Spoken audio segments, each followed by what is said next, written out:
Hello, my name is Bethany Lusch, and I'm here to talk to you about data-driven discovery of coordinates and governing equations. This is joint work with Kathleen Champion, Nathan Kutz, and Steve Brunton. Kathleen Champion is the first author. When we started, we were all at the University of Washington. Kathleen is now at Amazon, and I work at Argonne National Lab in the Chicago suburbs, specifically at the Leadership Computing Facility, which is our supercomputing facility. Our goal is to turn your high-dimensional scientific data into parsimonious dynamical models. So if you had a video of a pendulum, we would want to find the underlying equation, which is just one-dimensional in terms of the angle of the pendulum. And if you had some fluids data, it would be great to find the Navier-Stokes equations underneath. And even more ambitiously, if you had some brain data, it would be great to find governing equations under the brain data. So let's say you had a video of a pendulum.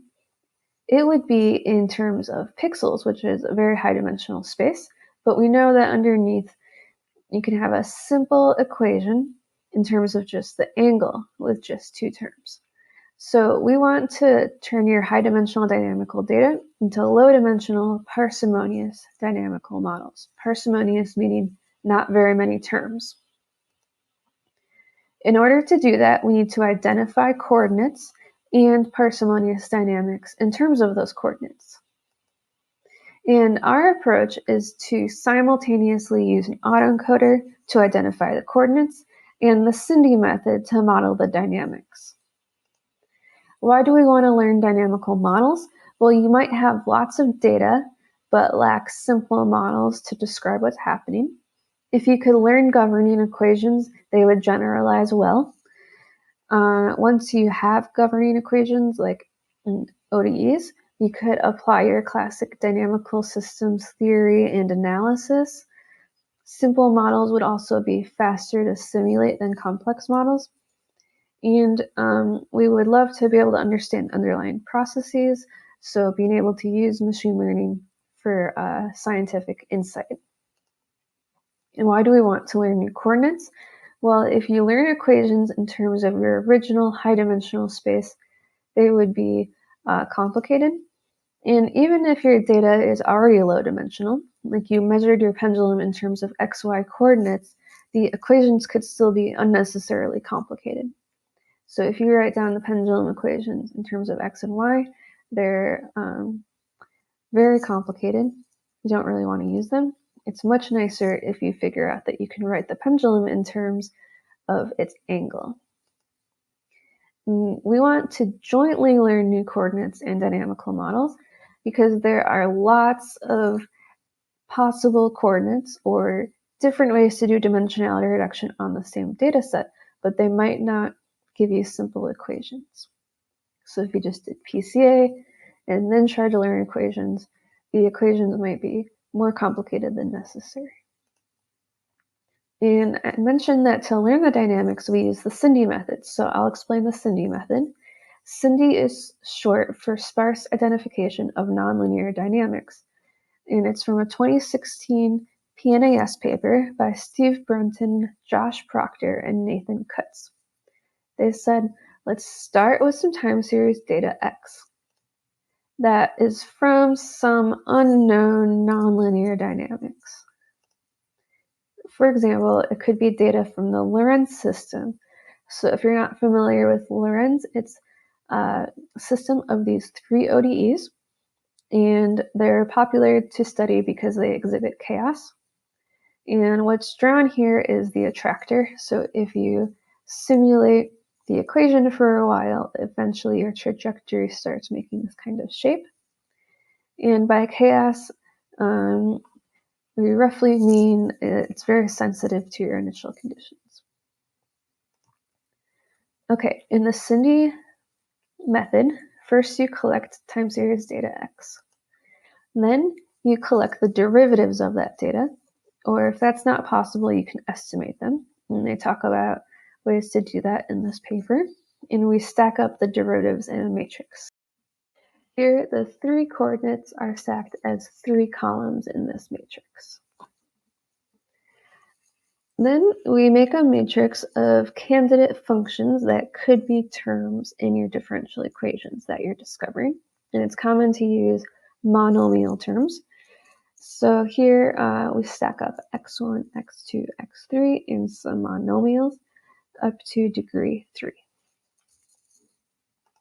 And then we say that we guess that the derivatives will be linear combinations of these terms. So we have a coefficient matrix C.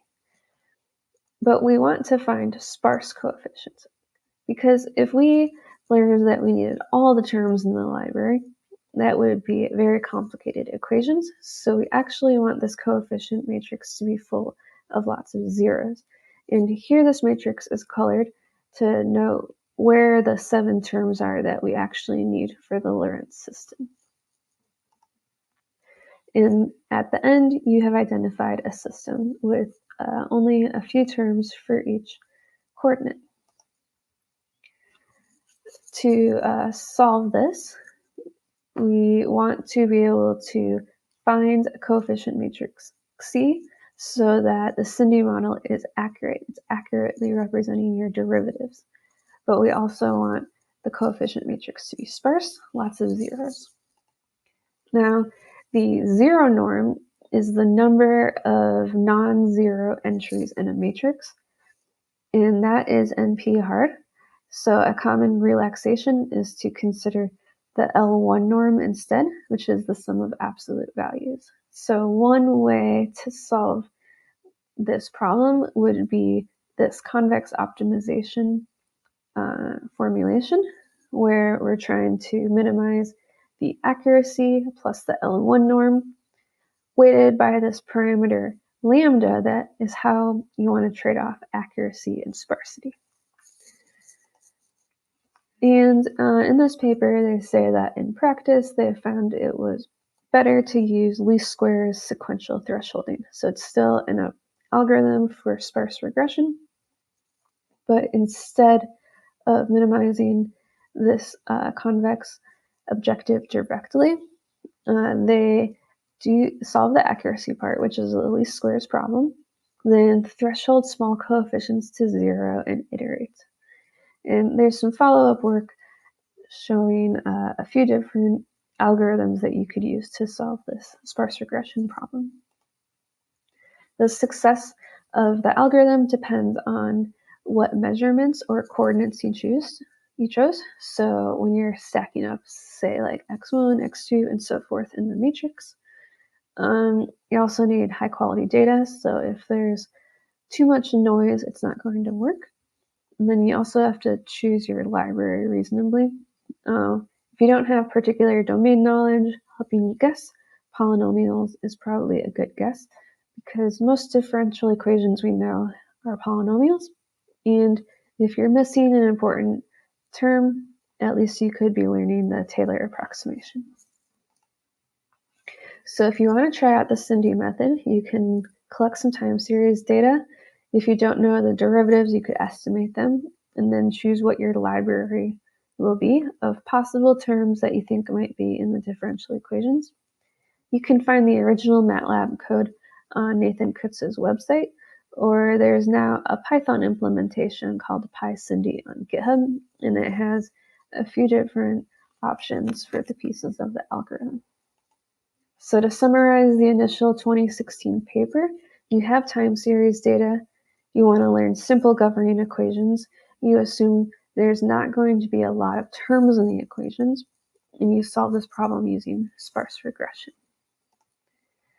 There are a lot of follow-up papers. Here are a few I'd like to highlight. So Neil Mangan wrote about how to formally select models between some options. So let's say you varied that lambda parameter that trades off accuracy and sparsity, and you have a few models to choose between. I'm sure it's about using the AIC criterion from statistics. Sam Rody wrote about using Cindy for PDEs and calls it PDE find. Neil Mangan also wrote about how to handle rational functions, which involves an implicit formulation, and this is useful for some biological systems. Steve Brenton wrote about incorporating control. Kathleen Champion wrote about strategies for sampling your data, especially when your data has multiple scales. And J.C. Lasue and Steve Brenton wrote about incorporating the physics you already know and constraints. And our contribution is to address this problem of needing to know the right coordinates. So again, if you had a video of a pendulum, you wouldn't want to just directly use the pixels and stack them up in that matrix, because then you would be learning overly complicated equations. And then on the right here, I have an animation of the reaction diffusion Pde, which when you consider the Pde in some discretized spatial representation, it would be high dimensional, but really there's some simple oscillating happening here. And I mentioned that we use deep learning to learn the new coordinates. And that's because with the universal approximation theorem, we have the idea that a neural network can approximate any nice function arbitrarily well. So if there is a good coordinate transformation, there is hope that we could find it with a neural network. The hierarchical structure of a neural network also saves on parameters over something like polynomial regression. And we don't have to be as careful with deep learning as some other algorithms in how we represent the input, choosing in features or some basis representation. And specifically, we use an autoencoder. So in case you're not familiar with autoencoders, they're a type of neural network where you want the output to match the input, which sounds trivial, but you add some constraint. In our case, we have this middle layer Z that is lower dimensional than the input. So we're essentially saying we want to find a lower dimensional representation of our data that allows us to reconstruct the data at the end. The earlier layers are called the encoder, mapping from high dimensional X to low dimensional Z. The later layers are called the decoder, mapping from Z back to X. And the loss function is reconstruction error. And as I mentioned, we don't want to find just any low-dimensional representation of your data. We specifically want to find one where there are simple equations. So in addition to the reconstruction loss, we also want the Cindy loss. We want the Cindy model to accurately represent the Z derivatives, and we want the coefficients to be sparse. And key here was figuring out how to calculate this loss function. Now Z is the output of the encoder, and we want its derivatives in terms of the input. So using the chain rule, we care about the gradient of the encoder with respect to the input, which is a little different than the gradients that we need for backpropagation usually, which are the output with respect to the weights. But this is also possible to calculate because we know the form of our neural network. And then using chain rule, we also need to know the X derivatives just like you do with normal Cindy. And then when we build the library matrix, it's in terms of Z, which is the output of the encoder, and it's going to keep changing as you train the neural network. Okay, so our initial idea was to combine the reconstruction loss from the autoencoder and the Cindy loss, although we found in practice the neural network kind of learns to cheat and make Z really small, which makes this loss term small. And so we needed to add one more loss term.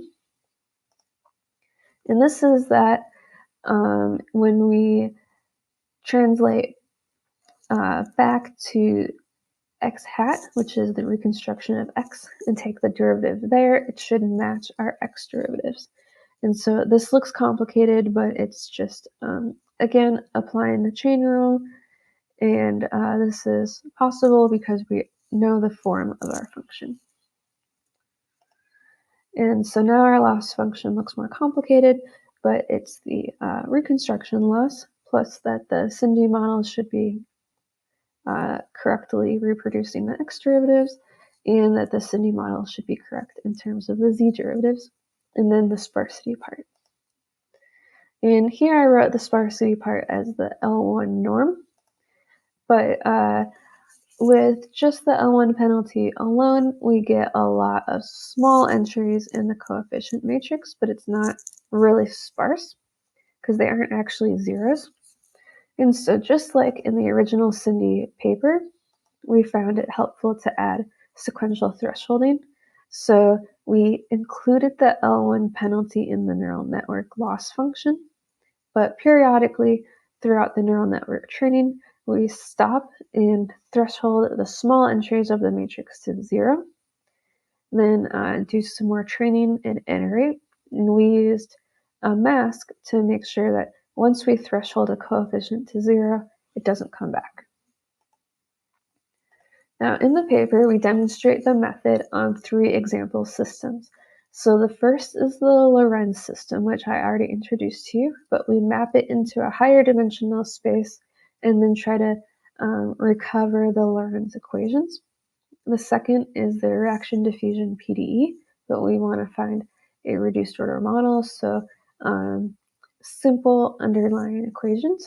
And the third is an animation of a pendulum, where we want to go from pixels to simple equation. And what we're most interested in is that the sparsity pattern is correct. So choosing the right terms in the equation, and then we could always clean up the coefficients later if they're not exactly right to improve the accuracy a little bit more. Okay, for each example, we ran the neural network training 10 times with different random initializations of the autoencoder weights. And for those of you who have done deep learning before, this probably makes sense because the initialization of the weights can matter a lot. So we train 10 times and then pick the best model. And again, we're balancing accuracy and sparsity here. The first example is the Lorenz system. So on the left, I'm reminding you what the Lorenz equations look like. There's 3 ODEs and what the attractor looks like. And we mapped it into 128 dimensional space. Here's the equation for how we did it. We multiply Z by a matrix A, so a linear transformation. Then also a nonlinear transformation by cubing each one and multiplying by B. And this gets us 128 dimensional time series that really all that's happening underneath is Lorenz. And we want to see if we can recover the Lorenz model. So here on the left, I'm reminding you what the equations look like for Lorenz in the coefficient matrix. So the entries that are colored are the 7 terms that we want non-zero coefficients for, and then what the attractor looks like. So the pattern that a trajectory would take after a while. And here's the model we discover. And this seemed disappointing at first because it's not quite right, but the attractor seems to be along the right lines. And we realize that it's an affine transformation of the Lorenz model up to a scalar factor. So here we have some non-uniqueness in models that would recreate the same high-dimensional dynamics. Our second equation is the reaction diffusion Pde. And so if you discretize the Pde spatially, you have this high-dimensional data set. But we can see from the animation that something simple is happening, and we want to find that. One model of the 10 that we found is this linear oscillation, such as 2 terms. And another model that we found is this nonlinear oscillation. Just as sparse, they have similar accuracies, but you could pick one based on being a little bit more accurate. And the third example is the pendulum. So we don't have a literal video of a pendulum, but we have an animation of a pendulum oscillating back and forth. And this is high dimensional in pixel space. And we want to recover the pendulum equation underneath. And it's pretty cool that we're able to find that you can map from pixels to a one-dimensional system. And so it's essentially learning that the angle is what matters. And the coefficient's almost correct. It's negative 0.99 instead of -1. The attractor looks correct. And to give you an idea of what the other models look like when we trained it 10 times, here's another example. This one's just as sparse, but it picked a linear term instead of sine. And so it's much less accurate. And so it's easy to know to pick the first model instead because the accuracy is much better. Now, if you apply this to your data, you'll have to choose the size of the latent space. So how big that Z layer is. And here we have a complexity versus accuracy trade-off.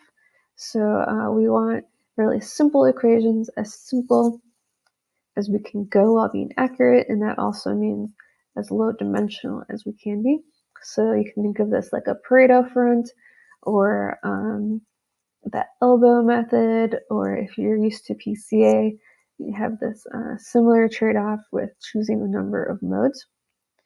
And if you want a starting point, you could start by training a normal autoencoder to see how low dimensionally you could represent this data and use that as a starting point. You might need to go higher in order to find a representation with nice equations, but at least you have a lower bound.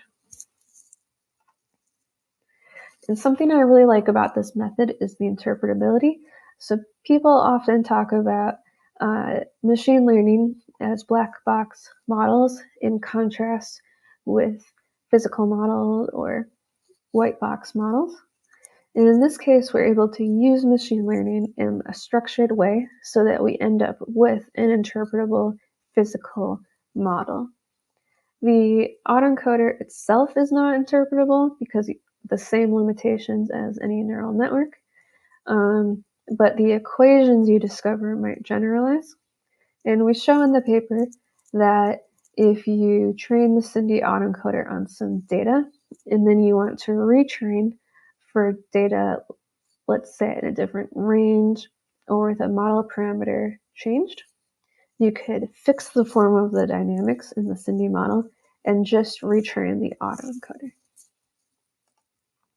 If you want to try it, you can check out our paper, Data-Driven Discovery of Coordinates and Governing Equations. The code is on GitHub. Kathleen implemented it in Python and TensorFlow. You can reproduce all of our results. She also put up Jupyter notebooks that make it easy to plug in your own data and experiment with hyperparameters. And I'd be happy to talk to you about applying this method to your own data, and especially about scaling to higher dimensional systems. To summarize, we combined the Cindy method for discovering dynamics with an autoencoder to jointly learn new coordinates and parsimonious dynamics in those coordinates from your high dimensional data. And again, this is joint work with Kathleen Champion, Nathan Kutz, and Steve Brunson. Thank you.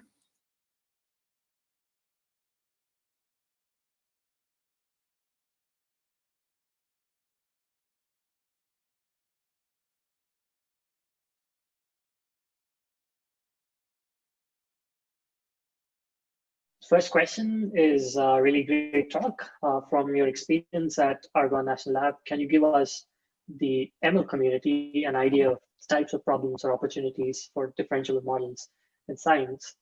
And can you give us examples specifically of areas where you see modeling improvements being needed? So we're seeing a lot of people who have been working with simulations. Since I work at the supercomputer facility, a lot of our users historically have been people who run simulations like CFD simulations or climate models. And a lot of people are interested in integrating machine learning, either to speed up an expensive part of their simulation, or maybe even to improve accuracy by modeling the error with the simulation. And we would like to be able to do these at the same time, so be able to run both the simulation and the machine learning online at the same time, perhaps on a system with GPUs and CPUs. And so I think it would be really interesting to be able to have end-to-end training, and so being able to backpropagate through the physics that you already know. I hope that kind of answers the question. Yes, yeah. And interestingly, we now have a question from a Twitter user who just saw a notification talk. And the question is, considering the chaotic nature of such systems, what would be the consequences of using a system of equations that's different from the actual one, especially if the task is to identify critical values or zones of parameters? Yeah, so we're trying to learn equations from data, so you get some idea of how accurate your equations are for that data, but it could definitely be that they're only like locally accurate for the data you collected. For example, if you wanted to learn the pendulum and all of your data was from small angles, then the model could look linear there, and then if you try to apply it later to larger angles, it's pretty wrong. So I think you would perhaps want to keep validating the model if you need to trust it. And a nice thing is if you know a model, maybe you can do some interpreting of it and see if it matches your domain knowledge, and also be able to simulate it forward and see if it keeps matching your data.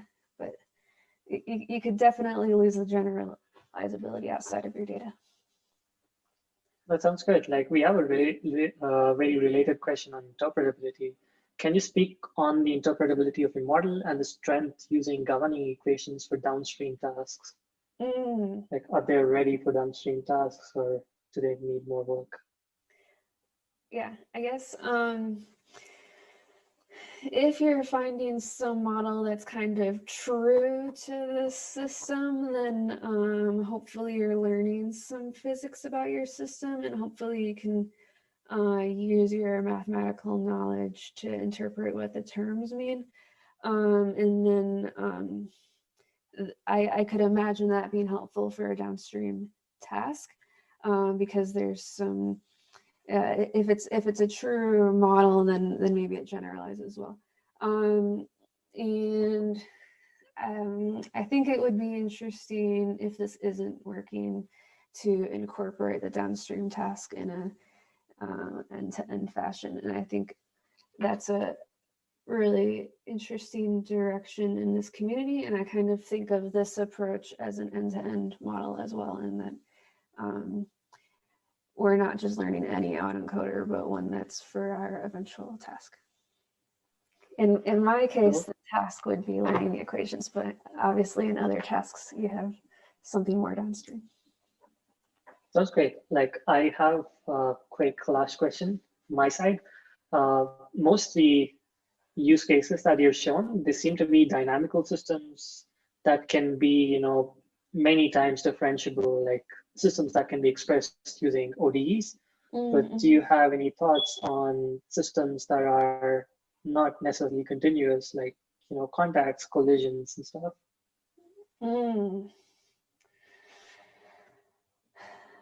That's a hard question. I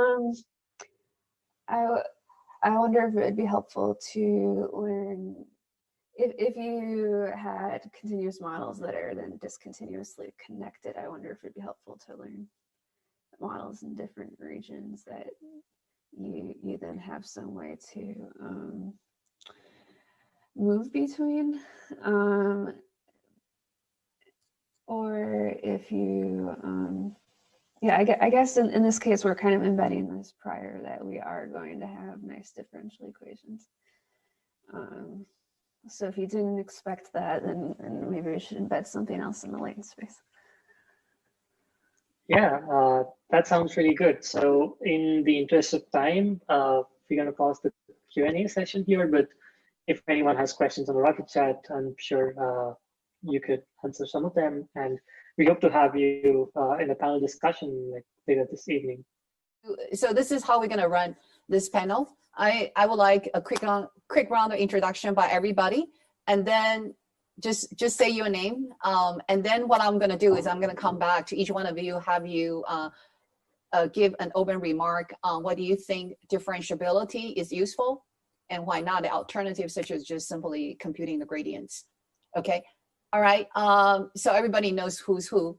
CJ, do you want to start? Just say who you are and you know where you are. Hi, I'm CJ Taylor. I'm with the Grasp Laboratory at the University of Pennsylvania. Great. Bethany? Hi, I'm Bethany Lusch. I work at Argonne National Lab, specifically at the Leadership Computing Facility, which is our supercomputer facility. Okay. Wami, go ahead. Hi guys, I'm Yuanming, and I am a fourth-year PhD student at MIT CCL. I work on graphics simulation and compilers. Thank you. Andrea? Hi, my name is Andrea Tagliasacchi. I'm a research scientist at Google Brain, and I also work at U of T. Okay, great. Peter? Hi, I'm Peter Battaglia. I'm a research scientist at DeepMind. Thank you. Dan? I'm a graduate student in the Center for Theoretical Neuroscience at Columbia, and I came to listen to you guys speaking. All right. And Joanna? Hi, I'm here, but I'm an organizer. I'm just helping moderate. Okay. Kelsey? I'm similarly here, but I'm an organizer helping moderate. Okay. All right. So what I am going to do is once we have a very brief introduction, I am going to just pass the mic to each one of the panelists and have each one of the panelists share with us their personal perspective regarding differentiabilities and, you know, versus other alternative approach. Okay, CJ, go ahead, please.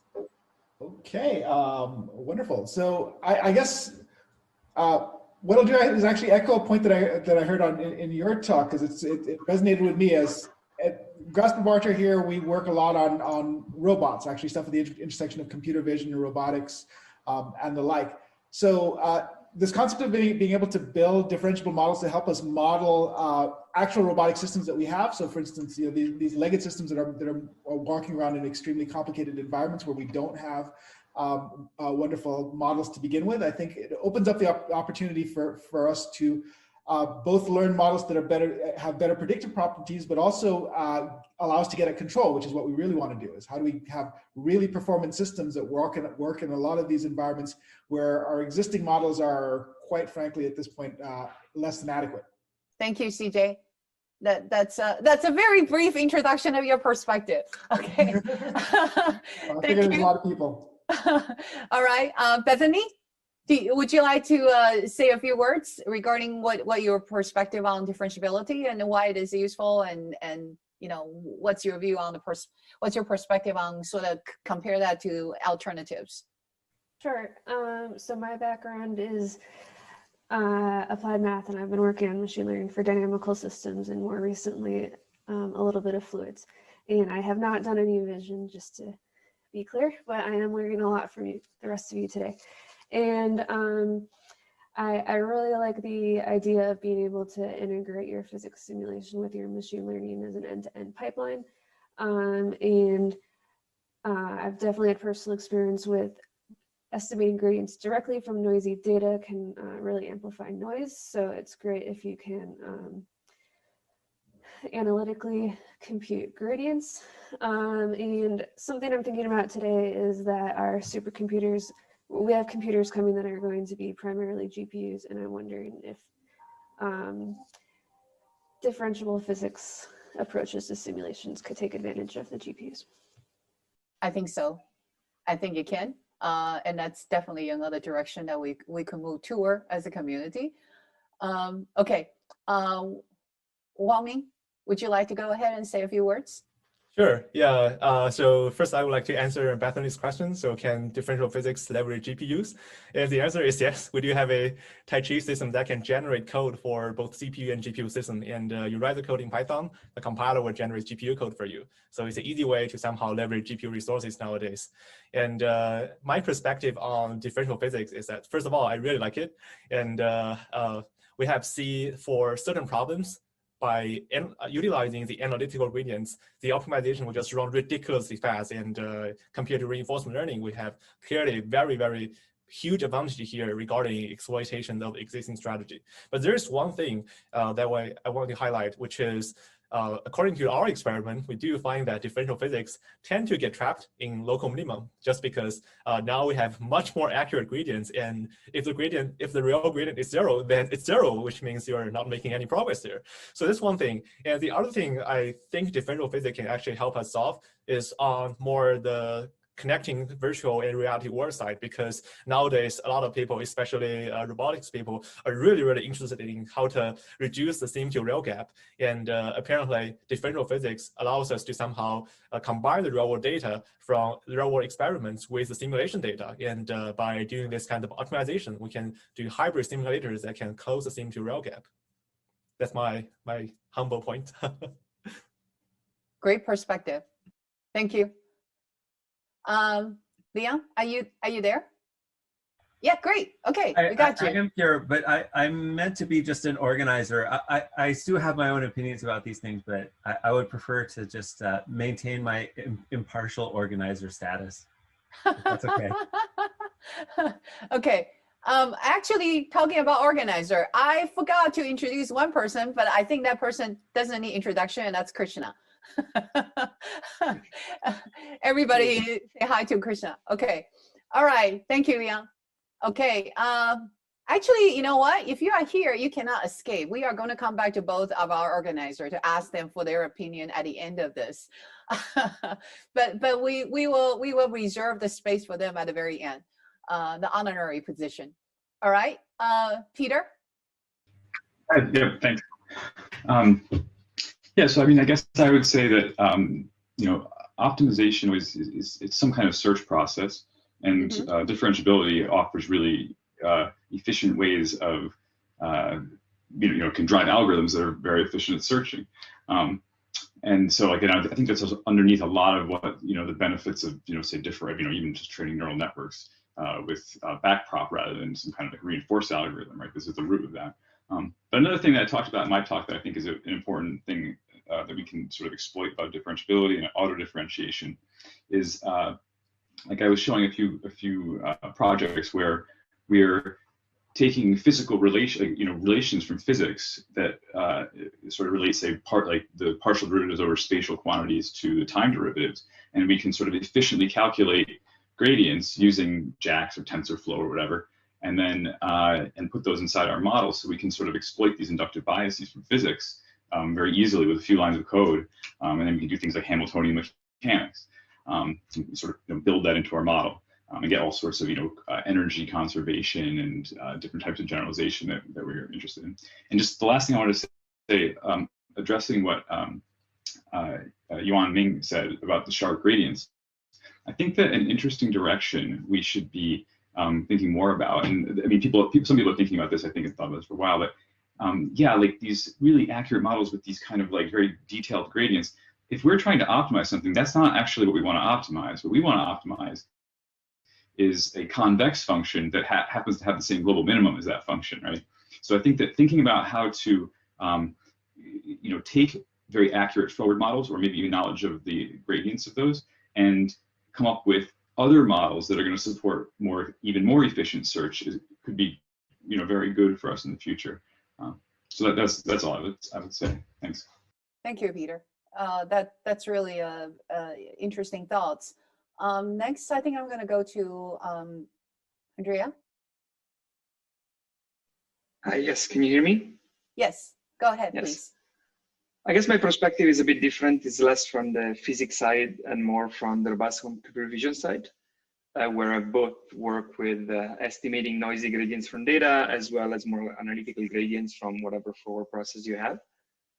I think the most interesting thought in regard to this particular topic that I have is actually via meta learning. So I think meta learners are something that is particularly this year becoming a bit more popular, I guess, starting from the vision side in being able to estimate gradients by examples. And in that sense, basically you have stochastic estimates of gradients, but then at test time, they actually behave in a very smooth way. So it reconnects a little bit to what to what Leo was saying a couple of seconds ago.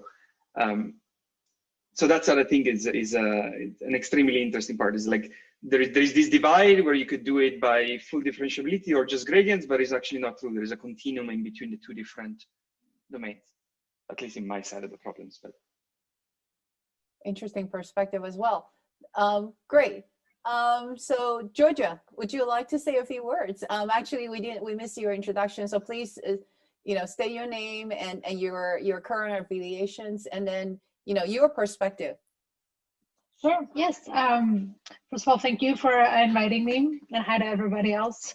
So my name is Georgia. I'm a research scientist at Facebook AI Research. I have been and I am still a computer vision researcher, so I care a lot about computer vision problems, in particular object recognition. And I am an empiricist at heart, so for me, whatever works is great. And so in terms of that and trying to make object detectors and recognition work better and better every day, we have been exploring whether differentiability in 3D can help us with understanding 2D and not just for 3D tasks. And this is, I think, my interest and why I am here and the perspective that I have. The verdict is not out yet. We don't really know how to make our detectors and recognition systems work better. Is it data, annotated data? Is it better representations by going to 3D? Is it better optimization? We don't know, but we're exploring. And this is what I'm interested in. Okay, great. All right, so if the organizers are here, they are not escaping. I'm putting them on the spot. Sorry, Krishna, your thoughts. So yeah, like in terms of differentiability, or like my thoughts usually were, if we've spent years of research just developing, techniques like rendering or multi-view geometry or physics simulation, why just throw them all down the drain and like do, I don't know, model-free learning? So yeah, my forays actually started from that perspective. Like, can we somehow try and use all the knowledge that we already have and instead improve systems rather than like replace them? That's where I see differentiability is a very strong scheme. But I don't see differentiability as the end in general. Like, I think there needs to be a blend of things that you can specify differentiability, and there's always things that you cannot specify differentiability. You need to learn them. So there's like a hybrid that we need to shoot for. I agree. All right, Leon, what do you think? So I'm a robotics guy. I'm a prof at the University of Montreal, and I'm actually Krishna's advisor. And so, I mean, the hope here is that, I mean, what we've always wanted for representations for robotics is that they're task informed. And I think that the real hope here is that the tools of this community can provide us roboticists with methods and methodologies by which we can take performance on an end task on some metric and feed it all the way back to learn perceptual representations. And that's a lot of what the research that that Krishna is doing is about. And I think that this is a super powerful thing. And then I also really like, I think it was CJ who was talking about, or sorry, maybe Yan Ming, talking about this, the sim to real element of this, and how now if we can get these backproppable tools like physics that we can actually optimize simulators for directly to close this sim to real gap, this is another like extremely powerful thing that could have real applications for robotics. So I would almost consider myself more as like an end user of most of the technologies that are being created by the panelists in some sense. Great. Okay. All right. So I am wondering if the panelists can comment on what do you think, what are the name your dream application that you think can sort of unify. I think I already started mentioning some of that in my comment when Krishna asked me. What are the possible application? So let's kind of start dreaming together. What are some of the possible applications that can unify vision, graphics, physics community together that, you know, different community with different background can achieve together, and machine learning, of course, right? That cannot possibly do alone by itself.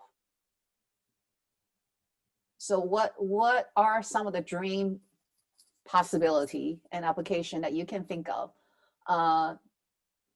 You know, based on sort of the conversation that we have so far, that you think will be really exciting and challenging, and that actually require vision, graphics, physics community to work together. I mean, I'm sorry, machine learning. I keep dropping it out because it's kind of taken for granted. You know, everybody is using machine learning now. So how can we, you know, these multiple community work together to advance one or two or three or whatever X number of application that is not possible earlier? So I'm going to put, you know, I'm going to just kind of go around in a round robin fashion. Going to put CJ as our first. I'm going to put him on the line and ask him to to share with us his thoughts. Okay. CJ, go ahead. I think this is actually something that Georgia picked up on, but this vision, no pun intended, the idea of the vision being sort of the inverse problem of graphics is something that I think, you know, has been around as an idea in the community for quite a while. But I think the kind of techniques that are being discussed here, where, as you said, there is graphics acting as this forward engine, but then allowing us to interpret images in terms of being able to use these tools to actually pull back out meaningful or salient representations, I think is could be a fun thing to take another crack at. Okay. Shall I go around one by one, or is there anyone who want to jump in? Can I jump in? Yeah, go ahead. Yeah, so thanks for letting me jumping in. So actually, I have 2 cents on this.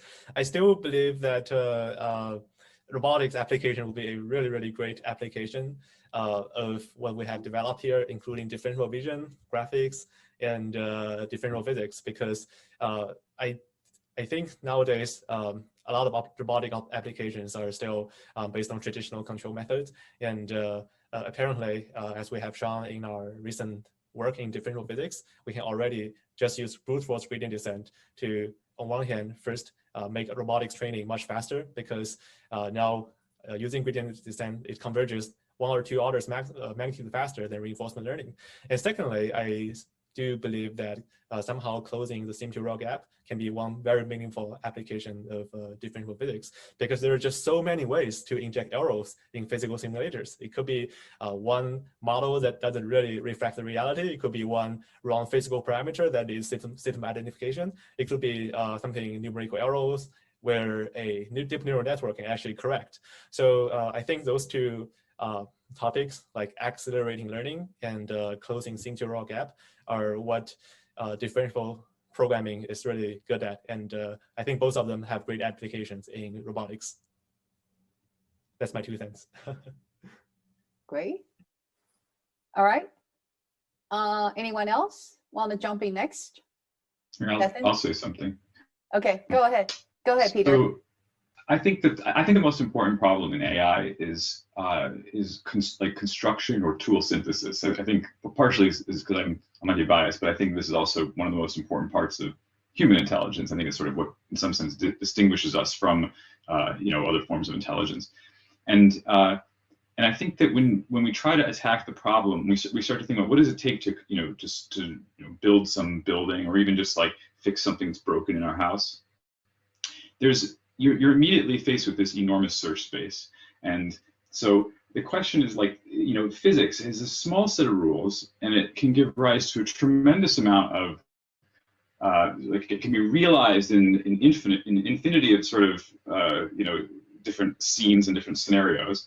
And how do we search through that? And how do we sort of find things so quickly that, kind of work? And what's that process that we use? And then the reason I think that can also be sort of tied into graphics and vision is, so there's this paper I like from Sandy Pentland and Ted Adelson from about 25 years ago or so, where they're talking about, it's about like perception of shading, sort of vision, human vision, perception of shading.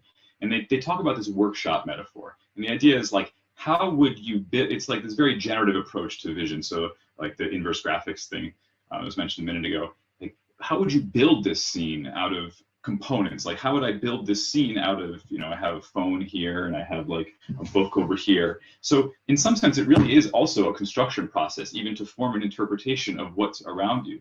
And I think that some of this like, similar challenges are at play here. And this is an old idea, right? Of course, like even like people like Irv Rock and perception have talked about this for the logic of perception. But I really think that one thing that we probably could spend more time on in machine learning is thinking about representations that support sort of a lazy, almost sparse generation of structure and of hypotheses or solutions, because that's really how the world is organized, and the problem that one of the most important problems that humans face, and that I think we need for AI. I think vision, graphics, and physics have a lot to, like, you know, learning and exploiting knowledge of these things has a lot to say about that. I agree. Andrea, Bethany, or Leo? Sure. I guess that from my point of view, like in putting the three fields together, right? Often I ask myself the question, I look at my daughter and ask myself, she has, when she was 1 especially, she can navigate in 3 space without any problem. She can grab objects, manipulate them, perform significantly better than any robot that you've ever seen. And when I'm looking at her, I'm thinking, what kind of media was she exposed to? Was she exposed to 14 million images, ImageNet, right, with labels? Maybe less, right?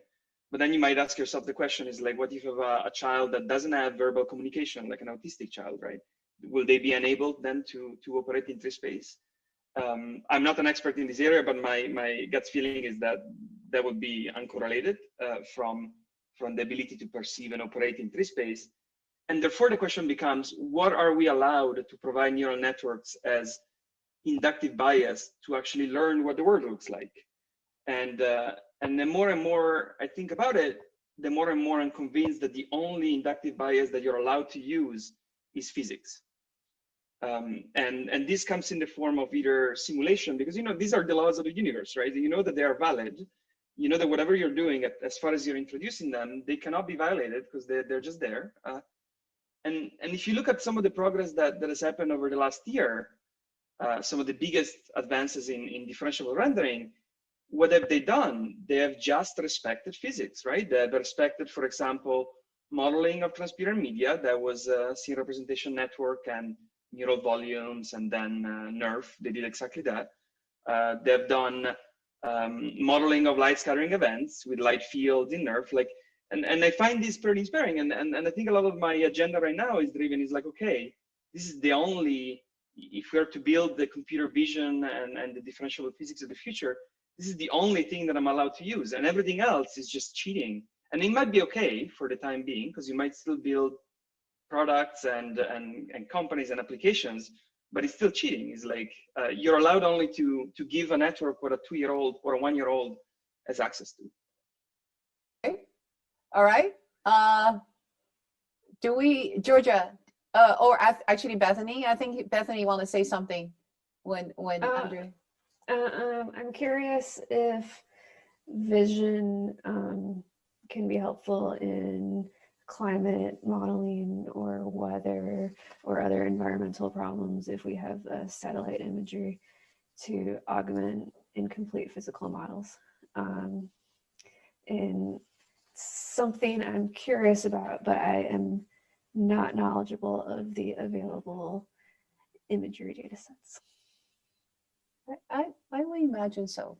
I would imagine so. Of course, climate, it's now you're talking about, you know, large scale eddy simulation. So it's much bigger. And that's actually an area of a tremendous potential, because we're looking at climate change at a global scale, bigger than ever before. That's really a great application. Yeah, and I will say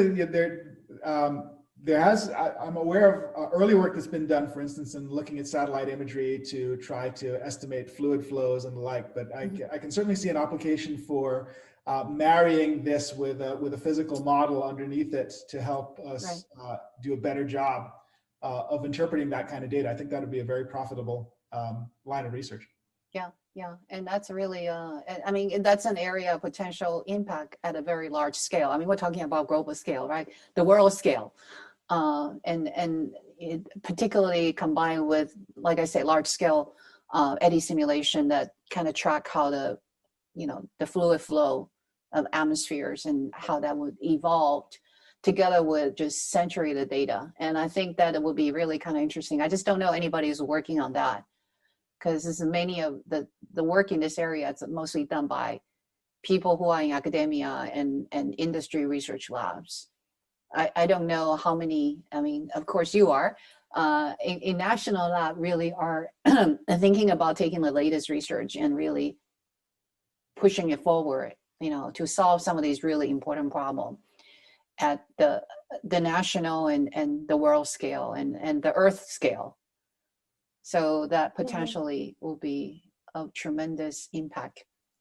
Yeah, the national labs are definitely talking about how to use machine learning methods on these kind of climate type problems, but I don't know about from the graphics or vision perspective, if anyone's kind of crossing those fields. I'm not aware of any. I mean, this is just, I mean, this is why the panel discussion is so interesting, right? Because we all bring our different perspective. So this is really, really interesting thoughts. Okay, that is, keep that thoughts. We'll follow up. Georgia, would you like to say a few words what you think are your dream application? Yes, of course. I mean, a lot of the things that people have said so far also are part of my interest as well. I'm also trying to, like, just from what Bethany just said, it's always, I think we should actually be thinking more globally in terms of what it is of these applications and what it could be of impact. Of course, we all want to, you know, build models that operate like the human brain, that like they're very intelligent, and this is something that we might achieve, but we also might not in this lifetime. But there is definitely a lot of good gain from building models that tackle problems that are beyond the scope, like climate change, ethics, all these topics that are sometimes less brought to the forefront.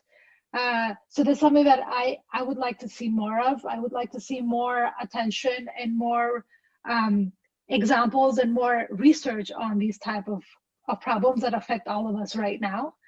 And then like, I think that I would like to, based on what Andrea just said, you know, how do we envision of training these systems if we want to reach this golden standard of I have now trained like a human brain or like another brain of that level of understanding.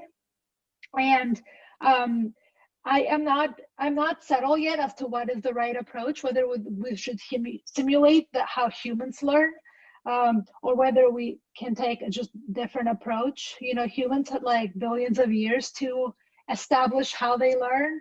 It doesn't mean that we need to stick to that. There might be other avenues, other paths. Not that what we're doing right now is anywhere as effective or as pretty as how humans learn. That's like very far from reality. But these are all sort of the questions that go in my head and what I would like to see us tackle in the future. Great, that's good. That's great. Leon or Krishna? Leon, go ahead. Do you want to say a few words? Hi, sure. Yeah, like I really like what Andrea was talking about. Like I have kids too, and looking at your 1-year-old, and it's amazing. And I also remember seeing these videos of like crows solving incredibly complicated little problems to get seeds or whatever the crows eat. I don't know. And what was amazing about those things, particularly to me, was that they all involved notions of intuitive physics. Like they needed to understand that some things flowed, and or that they could use a stick and pry something up, or that a rock has weight and that it would actually cause something to happen. And when I saw those videos and I thought about what we can do with a robot, it's just like the gap is still so large between the state-of-the-art robot and a crow. Like, and so maybe that's like a little bit disheartening as a robotics researcher, but also I think that, you know, there's such a great opportunity. And I think these notions of being able to understand physics and, you know, and I completely agree that like this is the right inductive bias that needs to be like imposed on these problems, but that we can somehow, you know, through these notions of compositionality and understanding of intuitive physics, that we can get to the point where robots could solve kind of something on that scale of task complexity. So that's, for me, that's the goal. Great. And Krishna, do you want to say a few words? What do you think? What are your dream applications? There's plenty, but to be really brief, I think I'd really love to see all these communities working together. It seems like a lot of these goals are shared, but the kind of work that happens is very, very disjoint. And that was the motivation behind this whole workshop, to try and see if there are synergies, like can the differentiable physics and rendering communities interact?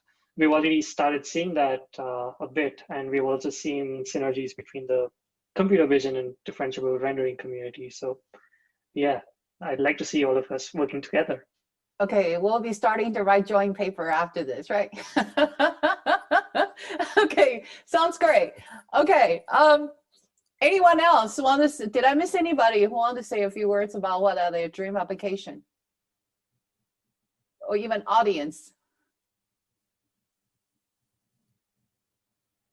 You can always chat. Okay, if not, we're going to move on to the next question, which is, do you think differentiable pipeline or programming will make model-free methods obsolete?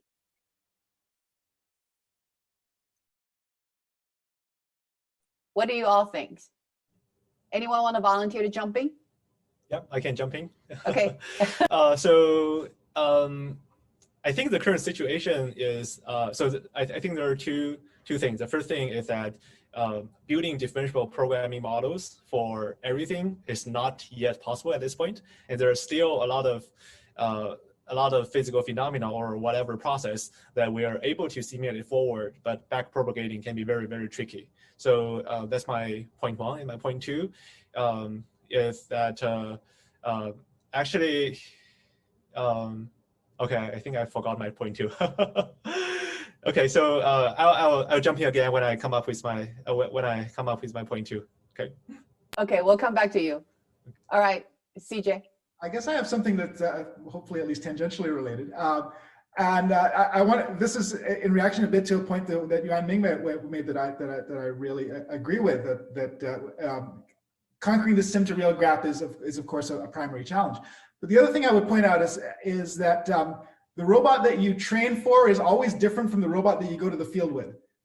You're going to go to this field with a robot, there's going to be a short in the motor, the prop is going to be bent, and the model that you worked with, that you trained so hard with, is actually not good on the day. And so I just want to point at this issue that there's a time scale issue, that we need to be able to do this adaptability quickly in the field, like the crows do when they're having a bad day, but they're able to actually snap back into it in very short order. And perhaps the inductive bias induced by these physics will allow us to lower that manifold dimension in a way that makes this possible. But practically speaking, for somebody who takes robots to the field, this is where things break. So it means we need robustness training. Okay, that's great. This is great. Anyone else? Anybody want to? I could say, I mean, yeah. Go ahead, Peter. Yeah, I mean, I think I sort of hope so in a way, but I don't think so. I guess the issue is that if you have like discrete sort of problem spaces and you're sort of thinking about like discrete actions, search trees, and things like this. This is harder for this is not clear how you're going to sort of exploit differentiable like functions or pipelines to handle these things. At the same time, I mean, there's like a lot of work on, continuous relaxations of sort of discrete things. So I think, again, like this is sort of in the spirit of the thing I was saying before about like, you don't really care about the sharp function, where you actually care about the thing that you can optimize well. Again, maybe like we can start to think about ways of taking discrete problem state spaces, action spaces, and relaxing them or coming up with differentiable functions so we can exploit their efficiency for search and solving our problems that way. So I mean, yeah, in general, I don't think that in the near term I think model-free methods do have a lot of advantages, but in the long term, I think that it's it's an interesting thing to even try to challenge.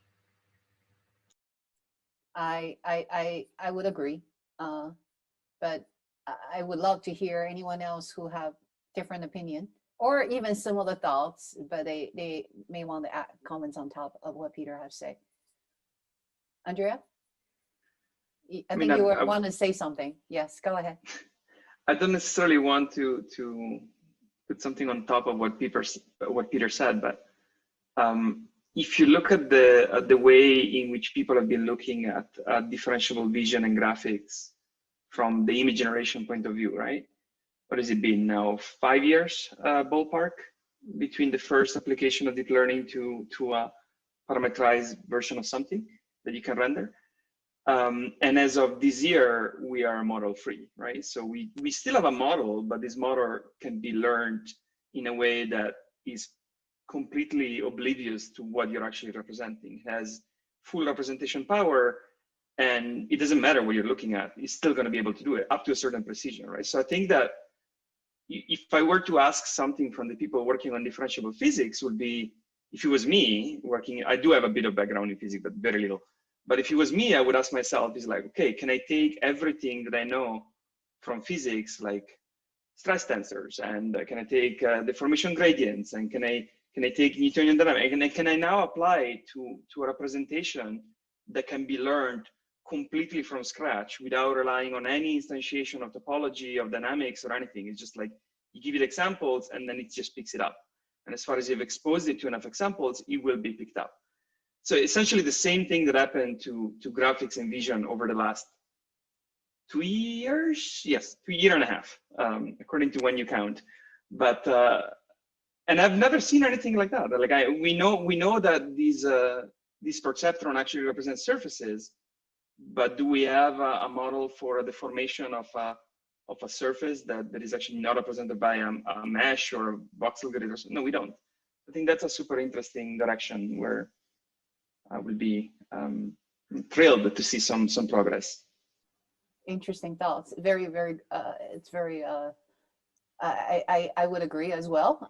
Leon or Krishna or Georgia, Bethany, anyone want to follow up? Oh, Huaming, did you figure out what your number 2 was?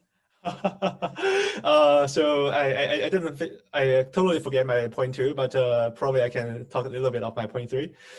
So yeah, so my point 1 was about for certain simulation, it's either non-differentiable or we don't know how to differentiate it. And I think because I also work on compilers perspective, so I also care about performance. So it's often the case that for certain simulators that we know how to do very efficiently regarding forward simulation, but for backward simulation, there are always a lot of like issues on computational efficiency. I think as Professor Lin just showed that certain simulators are just not as efficient as people might think, and also the memory consumption can be one issue. And so that's why I do believe that developing high-performance compilers that are more suitable for modern computer architecture and suitable for certain problems is super important, because only if we scale up the simulation resolution to a very, very large scale can we reasonably good approximate the world. And I do have a point 4. So the point 4 is why I do think probably sometime in the future people will like differential physics. So that is basically because I do think human brains has something like a built-in differential physics inside. Just because recently, there's COVID, and when I'm outside, I cannot touch anything. So I can always magically come up with ways to operate stuff without touching anything. One example is that now I learned how to gently operate the elevator using my knees without using my hands. And also, if I want to open the door, I learn how to use my elbows instead of using my hands. So if you look at reinforcement learning, it will take a lot of trial and error to for an agent to learn how to do that. But if we assume that there's something like a differential solver in my brain, I can just maybe do some mental and model-based attempts, and then I can get some feedback, and the gradients from differential physics will tell me how to adjust to achieve my goal. So I do believe human should learn actually quite a lot more faster than what reinforcement learning are currently doing. And I learned that lesson from George Tenenbaum, and he always says that he doesn't believe he does believe that human has very strong power, and human learn things very, very efficiently, and there should be a reason. And maybe to some extent that reason is differential physics, and we would definitely want to adopt more systems that are differentiable in our learning pipeline so that we can learn much more efficiently. Very, very interesting thoughts. All right, do we have anybody who agree or disagree? Anybody want to follow up on that? That's a very, very interesting thought. Does our brain think like a differentiable physics or differentiable vision? Oh, we have a differentiable mind. I guess I could jump in. Yeah, please go ahead. Not to answer that question, I don't have that answer, but mostly to sort of, it's a question rather than a statement, is how will we know? So how will we know if this is the case? So what I'm trying to get to is, let's say that we focus on this one task and we manage to train a system that maybe does this and figures out just how Yaming said, how to just adapt or how to do the same thing in a variety of ways. But we ultimately don't really have a test bed to evaluate whether we've actually learned to think or to perceive or to understand like humans. So I guess the question is, how will we ever know whether we're making progress when we are definitely operate as researchers, we operate in a very task-driven way. We define little tasks, little goals that we want to achieve. So how will we ever be able to know if we actually have unlocked something? I do have something to say on that, if I'm not talking too much. Go ahead, please. Yeah, so I do believe that we would do something like ImageNet for computer vision, and we do need a very, very nice physics benchmark data set so that people can have a consensus on at least compare what kind of what kind of learning method on differential physics, at least we can evaluate different methods on differential physics. We need a common evaluation standard so that we can really push the field of somehow combining reinforcement learning and differential physics together. So at this point, I think the issue is that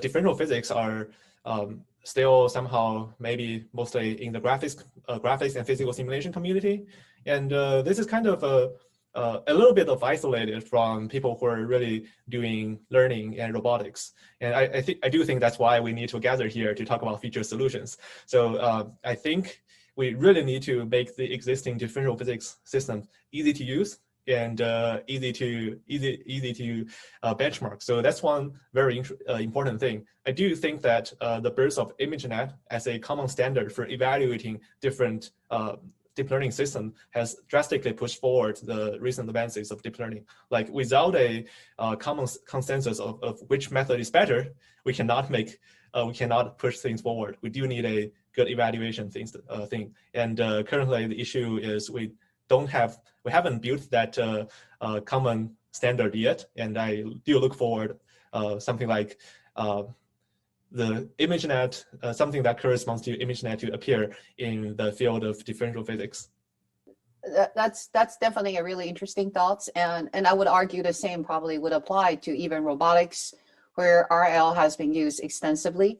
So we don't have exactly a set of benchmark for robotics community, even though there is sort of a standard list of 12 different robotics, categorizations of grasping, planning, control, and manipulations, and sensing, perception, and so on. So there really isn't a set of benchmark even for robotics, although that due to differentiable physics, now robotics community is using more simulations, and they're sort of starting to have this, like the ants, the walking dog, the mobile robots. So there are some of these models are coming up. So I do think there's a lot of potential there.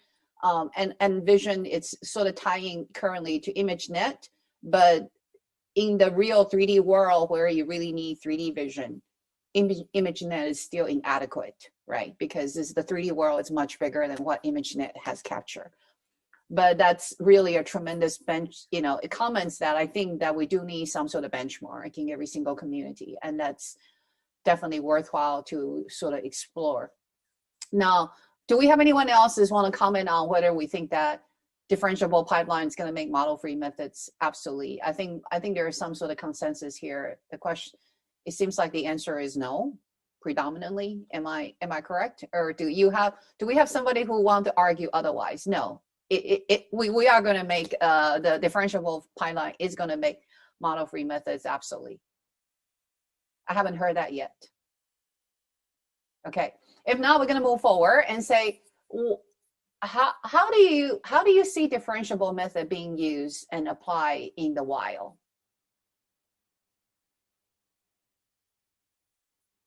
Anyone have thoughts on this? Do you think we are ready? Do you think how robustly can they run? Do you think? So I don't have thoughts, but I have context to just add here. Particularly in terms of, let's say, differentiable physics, there are things that you can never hope to model, maybe disturbances like the wind or so, or there might be very complicated objects that you can't always encode in code. And even in rendering, you're always faced with something that's different from the real world. There's always some residual you can't hope to close in. So I guess that's a very interesting thing to consider.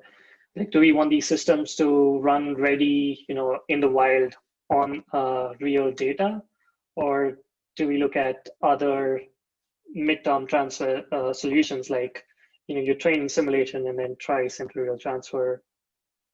I don't know. Yeah, just opening up more thoughts. So just some random thought.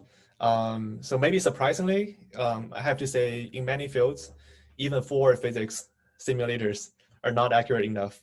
There are many reasons people can introduce errors in forest physics, including discretization errors and inaccurate model assumptions, and also wrong boundary conditions and inaccurate physical properties. There are many issues, even in forest simulation. So I think, given that, it's fine to tolerate some current learning issues of differential physics or differential programming tools and adopt that in current learning system, because there are a lot of issues in forest physics simulation, but there are a lot of people already using forest physics for computer-aided engineering, for reinforcement learning. So I think I wouldn't say we're 100% ready, but I think what is exciting in the academia is that people are always eager to try new things, and that's why we call it research. Yeah, Here, Peter? I'll say something. So Yeah, so like I think that this is something I think about a lot, like, you know, how we're going to take a lot of the stuff I showed, you know, we're taking these simulators and we're training some neural network on to you know, mimic a simulator, but that's like sort of easy compared to having something that learns about the real world. And I feel like I haven't really had a, sort of come to a decision about how we should approach this problem in general.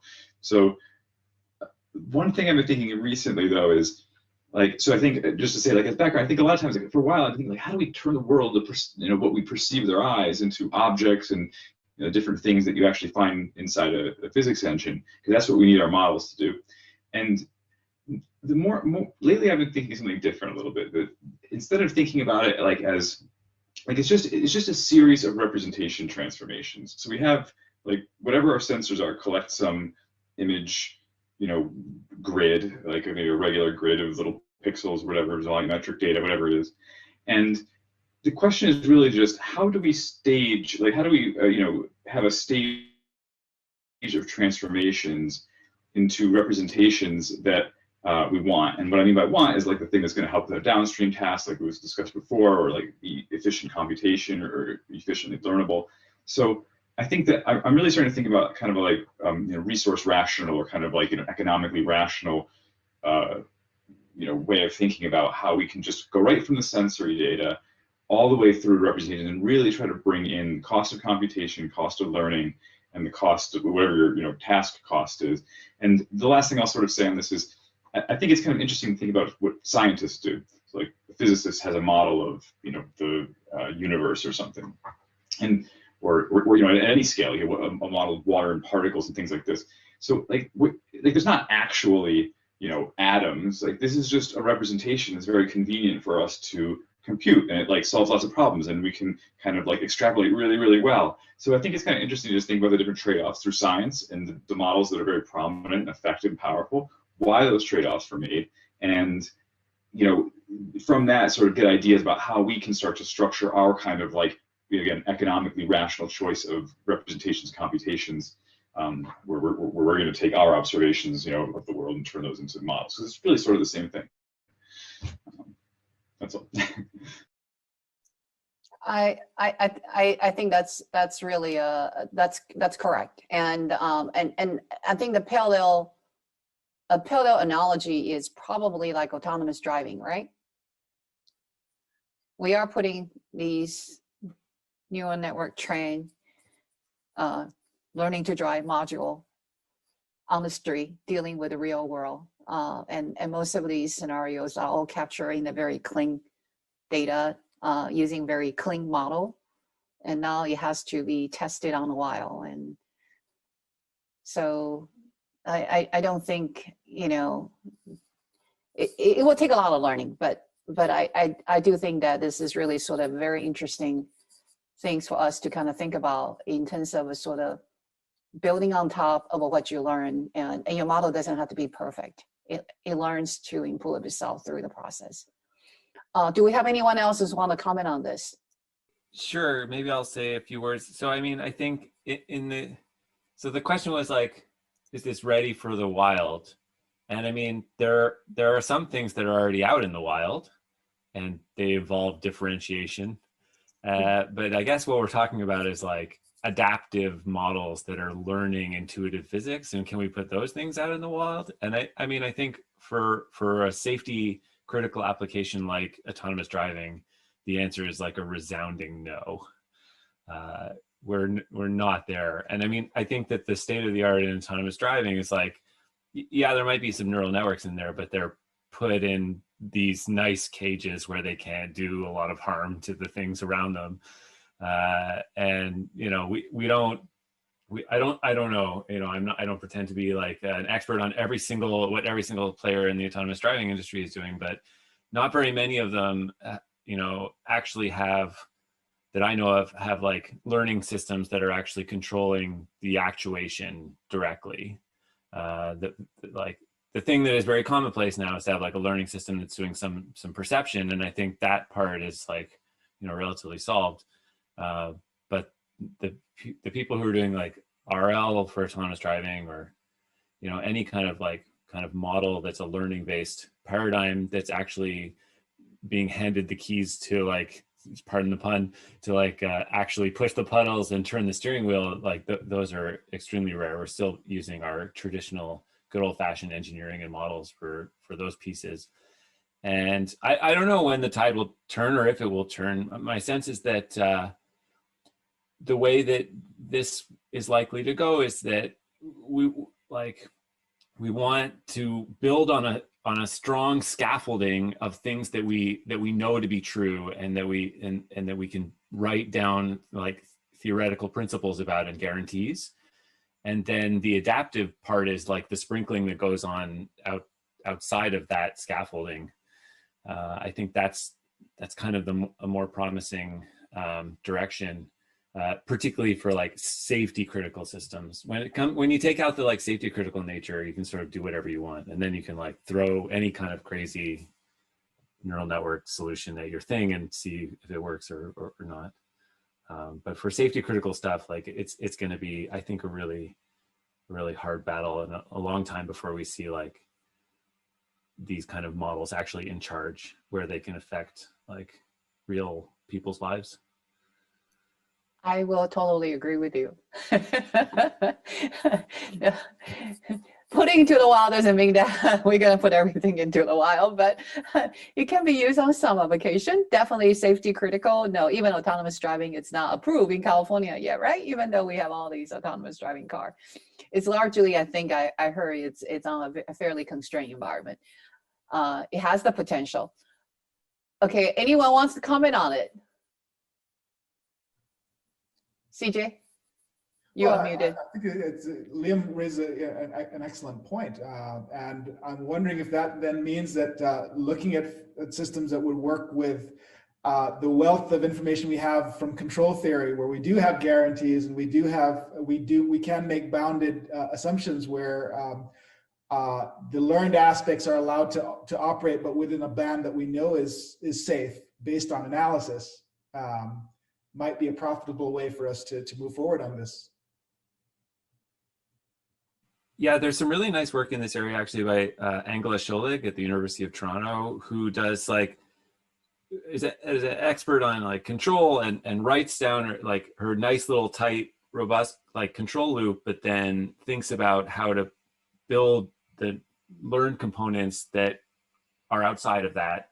And so now we can have like RL that's learning an inverse model, but that model is still being fed into like a control loop that we can do things like have the same guarantees about performance and things like that. So I think there is, like, in the safe RL community, there is some nice work being done in this area.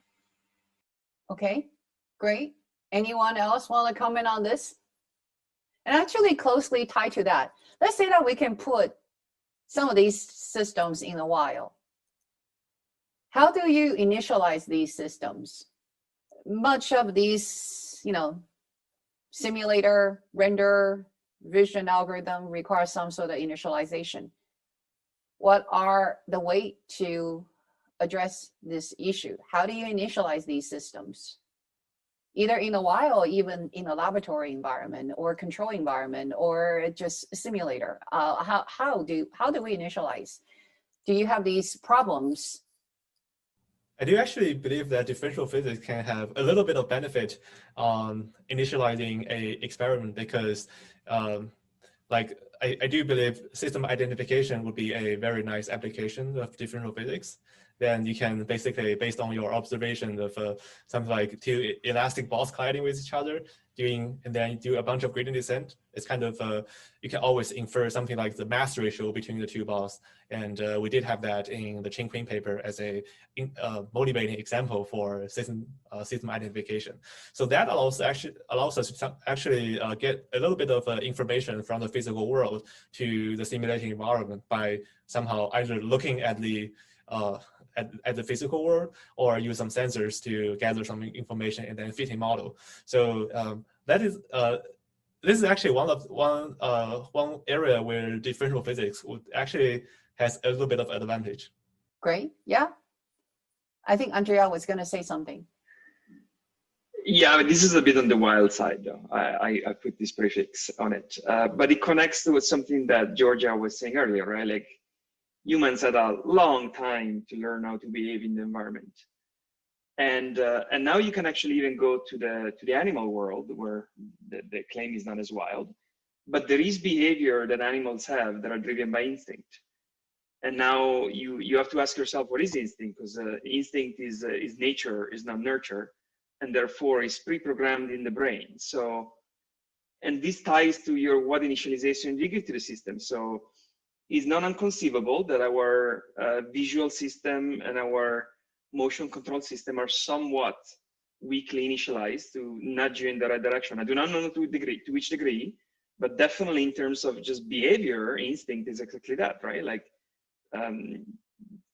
just born animals know what to do without any supervision immediately, right? There is fawns that just come out of the belly of their mother and just start walking. And how do you explain that if there's not some form of memory passed down through generations? So, but again, this is wild, right? In the sense that we have no idea how to model this, and this will mean like some form of memory in between generations of networks that you train. And the closest thing to it will be like federated learning, where you have these remote model that you update slowly over time. But I think it's pretty interesting, but it's completely wild. It's like I have no idea what, I have no theories on how to do it. Well, on that thoughts, unless anyone else is on that have comments, that I think that's a really interesting thoughts that I think we can sit on and think about, and we'll come back next year and we can debate on this, or we can debate over drink afterwards. Okay. I would love to follow up with, each one of you individually. We have some really interesting discussion. I think Georgia has to leave already. Also, we have poster presentation coming up. So I would like to sort of, ramping things down. I want to thank you all for an extremely interesting and stimulating and exciting discussion on all these really interesting questions. And I wish we had more time. Unfortunately, we already kind of running behind schedule, and the poster presentations are waiting. So I want to thank you all for taking your time to chat on this panel format. It has been fun. And I also want to thank Krishna and Liam again for organizing the workshop. So we will follow up through emails or other informal discussion offline.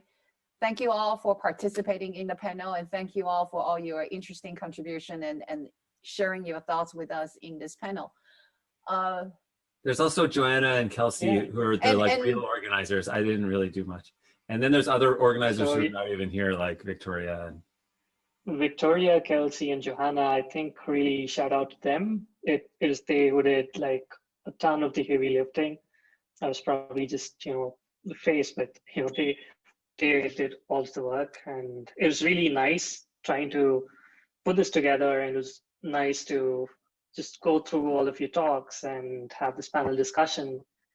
And yeah, thanks so much for contributing, and thanks for joining, taking the time. And I know it's pretty late in a few time zones from where people joined in. For instance, like Peter, it's probably too late for him. And yeah, thanks so much. We're soon going to start off with a poster session on GatherTown. So if any of you just wants to hang around, chat, anything light, feel free to join us. And we've got very interesting submissions to feature in the poster session. I guess Johanna will do a quick 2-minute walkthrough of how the GatherTown looks like. All right. Thanks so much again. Thanks, everybody. Thank you.